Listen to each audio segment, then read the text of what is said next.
And for his life to end that way, it stinks.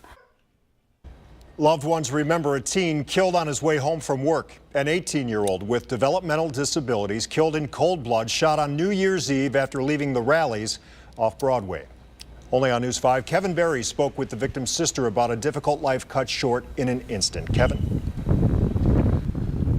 Rob, all that's left now is for Cleveland police to try to figure out who pulled the trigger, killing Andrew Hart just a few blocks down that road behind me.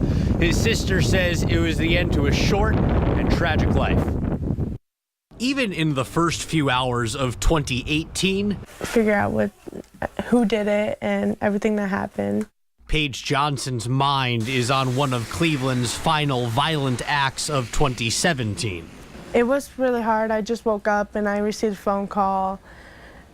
It was devastating. Paige's relationship with her brother Andy Hart relied on their telephones. Paige lives with her dad in Ashtabula. Andy was at a group home in Cleveland, Paige says, because it was the only way to get away from their abusive mother.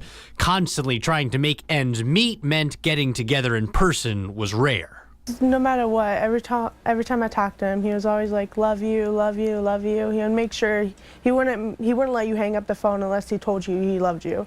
Andy's Aunt Crystal says those calls could have come in at all hours of the day or night. She and her husband wanted to help when child services got involved, but they say their hands were tied.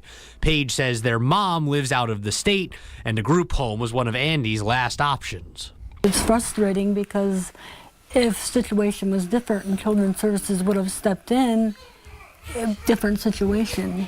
So they were left to keep in touch through the phone that now stays silent. I'm waiting on that phone call still.